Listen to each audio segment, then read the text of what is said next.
시청자 여러분, 한 주간 편안하셨습니까? 이 주가가 언제 주로 상승을 하던가요? 경기가 아무래도 좋고 기업들의 이익이 풍만할 때 상승할 수 있습니다. 그러면 경기가 나쁠 때는 무조건 주가가 하락할까요? 그렇지는 않습니다. 새가 아니라고 해서 무조건 날지 못하는 것은 아니죠. 제트 엔진을 장착한다면 새처럼 날 수 있어요. 그 제트 엔진의 역할을 하는 것이 두 개인데요.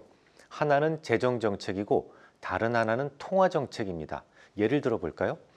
지난 2008년도 세계 금융위기가 오고 경기가 초불황 상태에 빠졌을 때 미국은 재정정책과 통화정책을 동시에 쏟아부었고 2008년 내내 하락했던 주가는 2009년 3월부터 상승으로 전환될 수 있었습니다. 당시에 경기가 좋거나 기업 이윤이 좋아서 주가가 상승한 것은 아니겠죠. 이처럼 경기가 좋지 않음에도 불구하고 돈의 힘으로 주가를 끌어올리는 시기를 우리는 유동성 장세라고도 합니다. 지난 2023년, 2024년에도 비슷한 일이 있었죠. 2023년 초까지만 하더라도 JP모건을 비롯해서 모건 스탠리 등 이 다수의 기관들은 미국의 경제 성장률을 0%로 전망하거나 혹은 침체에 빠질 것이다 라고 예상을 했었죠.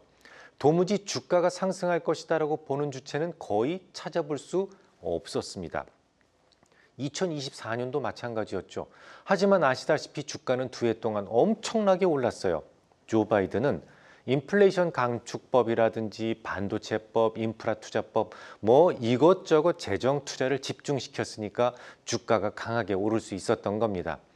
지난 2020년과 2021년에도 비슷한 모습이었죠. 당시 코비드-19으로 인해서 많은 사람들이 조기에 은퇴해버렸고 시장은 단숨에 침체에 빠지고 있었습니다. 하지만 정부의 재정정책과 연준의 통화정책이 집중적으로 투입되면서 오히려 주가는 어땠어요?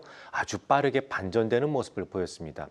반면에 2022년에는 증시가 좀 조정을 보였었는데요. 재정을 정상화하고 통화정책이 긴축으로 전환되면서 그러니까 이 두 개의 엔진이 모두 꺼지면서 주가는 조정을 보였던 겁니다. 결국 경기의 흐름이 주가 등락에 매우 중요한 요인이 됩니다. 하지만 두 개의 엔진, 즉 재정정책과 통화정책의 방향성도 매우 중요하다는 것을 알 수 있습니다. 그럼 또 궁금해지죠? 지금부터 이 두 개의 엔진 상태를 좀 점검해 보겠습니다. 우선 재정정책은 물 건너간 것 같죠? 트럼프 시대의 정상화를 선언하고 있기 때문입니다. 당분간 이 두 개의 엔진 중에 하나는 꺼졌다고 봐야 되겠네요. 그러면 주가가 하락할까요? 여객용 비행기는 대부분 엔진이 두 개입니다. 하나로 만들지 않은 이유는 꺼졌을 때를 대비하기 위함입니다. 하나의 엔진이 꺼져도 추락하지 않고 비행이 가능한데요. 대신 그렇게 빠르게는 날지 못하겠죠. 재정과 통화 정책 두 개의 엔진이 모두 강력하게 살아있던 지난 2년 동안처럼 강한 상승은 아닐지라도 연준의 통화 정책만 살아있다면 주가는 어설프게나마 상승을 유지할 수 있는 겁니다. 제가 지금 통화 정책만 살아있다면이라고 말씀을 드렸었는데요. 근데 이게 어느 쪽으로 갈지 방향을 도무지 알 수가 없다는 것이 문제입니다. 통화정책은 완화 기조를 이어간다는 것이 얼마 전까지만 하더라도 연준 의원들의 공통된 의견이었어요. 하지만 그런 연준의 생각을 뒤흔들고 있는 것이 바로 트럼프의 관세 불확실성입니다. 실제로 파월은 이렇게 얘기한 적이 있어요. 통화정책의 점진적 완화가 연준의 기본적인 생각이다 라고 했었죠. 그런데 이걸 어떻게 바꿨습니까? 서두를 것 없다.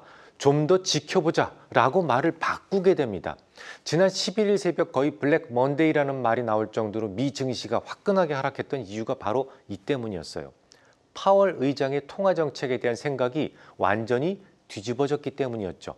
시장에서는 트럼프의 관세 정책에 대한 불확실성으로 인해 하나 남아있는 엔진마저 꺼질 수도 있다는 두려움이 생겼던 겁니다.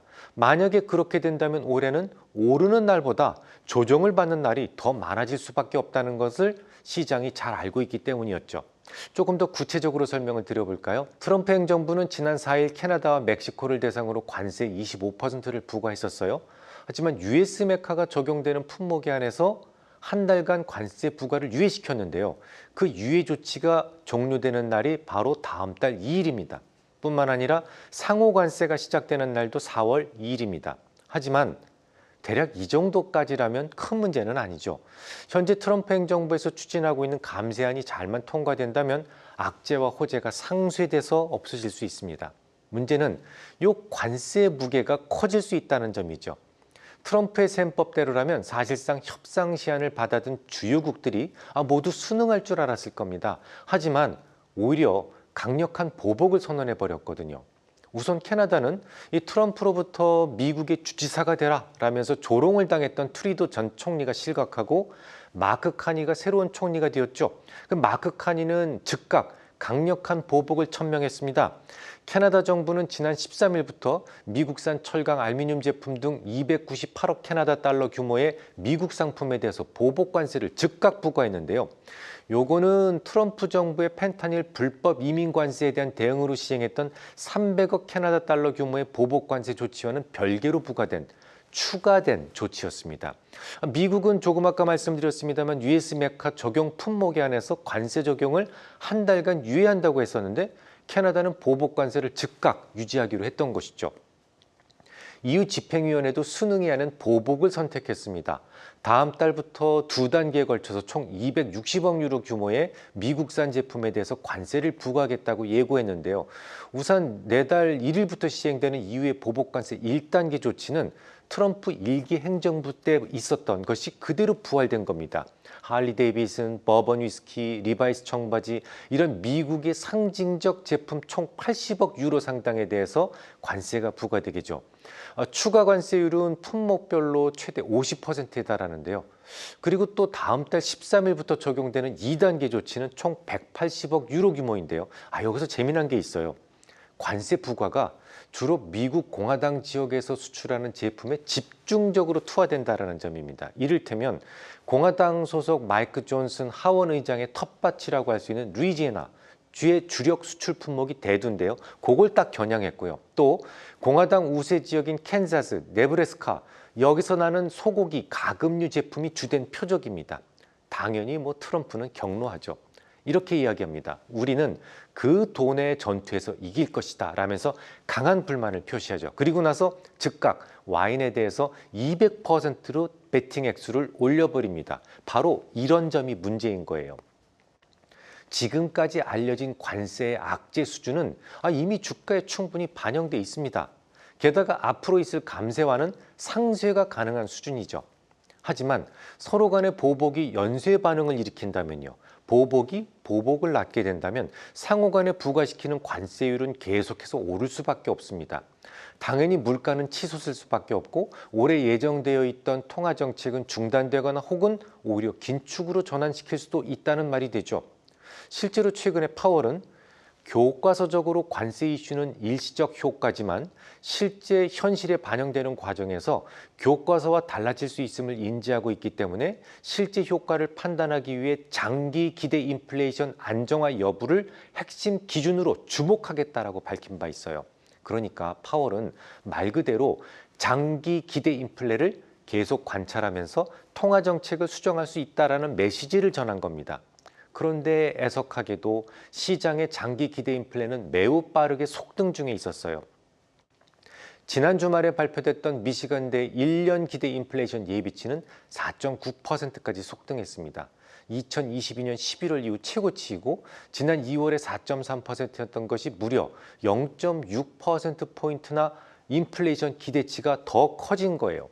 더욱 걱정스러운 것은 파월이 조금 전에 거론했었던 장기 기대 인플레이션인데요. 5년짜리 장기 기대 인플레이션이 지난 2월에 3.5%였던 것이 3월에는 3.9%까지 펄쩍 뛰게 됩니다. 이 같은 수준의 월간 상승폭은요. 지난 1993년 이후로 처음 있는 일이었어요. 반면에 소비 심리 지수의 주요 구성 요소인 현재 경제 여건 지수 3월 예비치는 63.5를 기록하면서 전월 대비 3.3% 하락했습니다. 전년 동기 대비로는 무려 23%나 급락한 수치였죠. 향후 경제에 대한 소비자들의 기대를 나타내는 소비자 기대 지수는 3월 예비치도 54.1을 기록하면서 전월과 비교해서 무려 15.3%나 급락했습니다. 전년 동기 대비로는 30%나 급락하면서 주요 지수 중 낙폭이 가장 컸죠.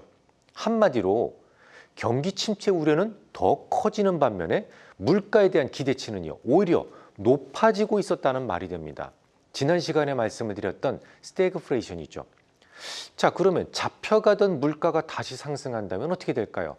두 개의 엔진 중에 하나인 통화정책은 긴축으로 손해할 수도 있겠죠. 결국 미 증시가 최근 고점 대비 10%나 하락할 수 있었던 이유는 이 두 개의 엔진이 모두 꺼질 수 있다는 우려 때문이었습니다. 그 배경에는 트럼프의 관세 놀이가 자리하고 있었고요. 반면에 유럽이나 중국 증시가 상대적으로 강할 수 있었던 이유는 이 두 개의 엔진이 모두 살아있었기 때문일 겁니다. 독일 특히 2차 대전 이후에 겪었던 하이퍼 인플레이션이 다시는 되풀이되어서는 안 된다는 생각이 컸었죠. 그래서 아예 헌법에 아주 엄격한 재정 준칙을 명시해 두었었습니다. 근데 그것을 처음으로 뜯어고치자는 겁니다. 지난달 총선에서 원내 1당을 차지했던 중도 우파 기독민주당 그리고 기독사회당 연정에 이어서 3위를 차지했던 중도 좌파 사회민주당은 그동안 재정개혁에 반대 입장을 견지해왔던 녹색당을 설득하는 데 성공하면서 지난 18일 본회의에서 인프라 기금 설립과 재정 준칙 완화 등을 골자로 하는 헌법 개정안을 표결에 붙였고 통과시켰어요. 유럽은 재정적 여유가 많은 독일의 재정 정책이 당분간 집중될 수 있을 것이다라는 기대치가 반영될 수 있었습니다. 중국 증시가 상대적으로 강했던 이유 역시 두 개의 엔진이 모두 살아있다는 점을 들 수 있겠는데요. 지난 양회를 통해서 GDP 대비 재정 적자 비율은 지난 2024년 3%에서 4%까지 크게 상향을 시켰습니다. 이로써 총 재정 적자 규모는 4조 1천억 위안이었던 것을 5조 7천억 위안으로 확대가 될 전망이고요. 여기에 지방정부 특별채는 4조 4천억 위안으로 전년 대비 5천억 위안이 확대되고 초장기 특별국채 1조 3천억 위안 그리고 특별국채 5천억 위안의 발행도 또 추가로 결정이 됐습니다. 정책 수단을 모두 반영한 광의의 재정적자 비율은 GDP 대비 8.4%, 전년 동기 대비 1.8%포인트 상향 조정됐죠. 통화정책도 적정 완화 기조 속에서 이 정책금리 그리고 지급준비율의 인하를 예고했습니다. 둘 다 하겠다는 거죠. 그럼 어쩔까요? 지금이라도 미국 증시를 팔고 중국이나 유럽 쪽으로 갈아탈까요? 뱅크 오브 아메리카가 펀드 매니저를 대상으로 일반이 아니고 펀드 매니저를 대상으로 실시했던 최근 설문조사를 보면요. 지난 2월에 미국 주식이 벤치마크 대비 17% 초과 배분이었습니다만 이번 3월에는 무려 23% 저배분 상태가 됐다라고 보도를 했습니다. 자, 미국 주식에 대한 벤치마크 대비 투자 비중이 한 달 만에 40%포인트나 줄어든 것은 지금까지 사상 유례가 없을 정도의 심각한 감소였다고 파이낸셜 타임스는 설명했는데요. 반대로 유럽 주식에 대한 투자 배분은 같은 기간 27%포인트 급등했습니다. 이는 2021년 7월 이후 최고 수준입니다. 파이낸셜 타임스는 뱅크 오브 아메리카의 설문이 시작된 1999년 이후 미국에서 유럽으로의 가장 급격한 자금 이동이었다라고 설명을 했어요. 돈을 주무르는 펀드 매니저들이 미국 증시를 팔고 유럽이나 그 밖의 지역으로 이동하고 있다라는 말이 되니까요. 좀 손이 빠르신 투자자라면 따라 하셔도 좋겠습니다. 하지만 한 가지 분명하게 알아두셔야 될 것이 있어요. 베이스 시나리오 그리고 월스트 시나리오로 나누어서 설명을 드려보죠. 베이스 시나리오부터 말씀을 드리자면 올해도 미 증시의 완만한 상승을 예상할 수 있겠습니다. 일단 트럼프의 관세 놀이는 중요한 목적이 있어요. 외국에 있는 기업들을 미국으로 다시 들어오도록 유도하겠다라는 것인데요. 관세가 목적이 아닌 수단이기 때문에 중도의 적정한 시기에 포기될 가능성이 높습니다. 특히 트럼프 일기 때는 많은 나라들이 준비가 되어 있지 않은 상태에서 관세를 두들겨 맞았기 때문에 이 관세를 관세로 되받아칠 수 있는 여건이 되지 못했어요. 하지만 지금 EU는 물론이고 중국도 치밀하게 준비해 왔습니다. 트럼프가 관세 정책을 발표하자마자 달랑 6시간 만에 유럽이 보복 관세를 꺼내들 수 있었던 이유가 되죠. 설령 트럼프가 관세에 대해서 진심이라고 할지라도 결국 실패로 귀결되기 쉽다는 판단인데요. 명분이 뚜렷지 않은 정책은 아주 작은 흠결에도 쉽게 무너져 버리는 것이 세상의 이치입니다. 그런데 트럼프의 관세 정책은 기본적으로 흠결이 너무 많아요. 첫째, 너무 폭력적이고 이기적이기 때문에 모두의 공감을 얻기 어렵습니다. 특히 나프타를 US 메카로 개정했던 당사자인 트럼프가 자신이 만든 US 메카마저 인정하지 않겠다라는 것은 누구도 쉽게 공감하기 어려운 일입니다. 둘째, 정작 리쇼어링을 하려면 베이스 인프라가 먼저 구축되어야만 하는데요. 전혀 준비도 없이 그냥 완력으로만 밀어붙이려는 정책이기 때문에 더욱 실패할 확률이 높습니다. 셋째, 트럼프는 국제비상경제수권법, 요걸 이용해서 캐나다와 멕시코, 중국에 관세를 부과하고 상호 관세를 예고를 했는데요. 하지만 국제비상경제수권법은 말 그대로 전쟁이라든지 이런 국가 비상사태를 근거로 하는 법이기 때문에 단지 무역 불균형을 이유로 관세를 부과한다? 이거 합법적이지 않습니다. 그래서 저는 관세와 관련된 악재가 모두 노출되고 나면 타협의 시간을 거쳐서 다시 미 증시는 본 궤도로 진입할 것이다 라고 생각을 합니다. 이번에는 월스트 시나리오를 말씀드리죠. 트럼프가 관세를 계속 고집하게 되고 그것이 실패하지 않고 유지되는 경우에는 정말 큰 문제가 생길 수 있어요. 저는 과거에 있었던 교훈이 자꾸 마음에 걸립니다. 미국이 경상수지 적자를 줄이려 했을 때 미국 외 지역에서는 심각한 경기 침체가 왔었던 기억이 또렷이 남아있거든요.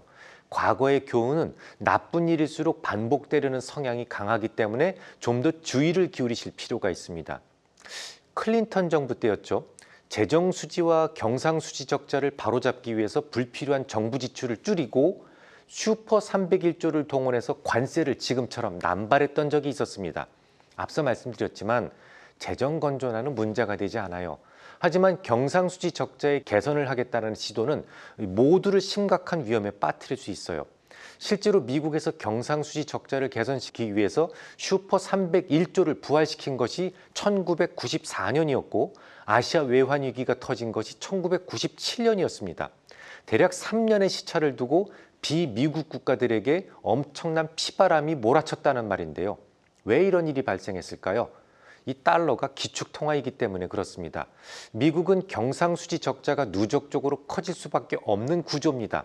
돈을 찍어내서 다른 나라의 재화를 사줘야 되기 때문이죠. 만약에 그런데 경상수지 적자를 줄이려는 시도를 하게 된다면 달러는 외부 유출이 감소하게 됩니다. 바깥으로 나가지가 않아요. 안으로 들어와 버리죠. 경제의 혈액이나 다름이 없는 이 달러 유동성이 감소한다는 것이 결국 유동성 위기를 부를 수밖에 없었던 겁니다. 결론적으로 중요한 것은 트럼프의 관세놀이의 실체가 어디에 있느냐는 겁니다. 저의 기본적인 시나리오는 트럼프가 관세놀이를 적당한 수준에서 멈추는 겁니다. 감세안 통과와 더불어서 연준의 통화 완화가 지속되면서 미 증시 역시 올해도 완만한 상승을 지속할 수 있다는 생각을 가지고 있습니다. 하지만 만약 트럼프가 자신의 잘못된 관세놀이를 멈추지 않는다면 향후 3년 전으로 달러의 글로벌 유동성이 크게 감소하면서 유동성 쇼크가 발생할 수 있어요. 1997년도처럼 미국보다는 미국 이외의 지역에 더 큰 피해를 주게 되죠. 비록 두 개의 엔진이 모두 살아있기 때문에 비미국의 상대적 강세가 중기적으로 유지될 것이고 실제 돈들의 흐름도 비미국을 향해서 움직이고 있지만 개인연금이라든지 혹은 물론 장기 투자 자금들은 그냥 미국에 남아있는 것이 조금 더 나은 선택이 될 수가 있겠습니다.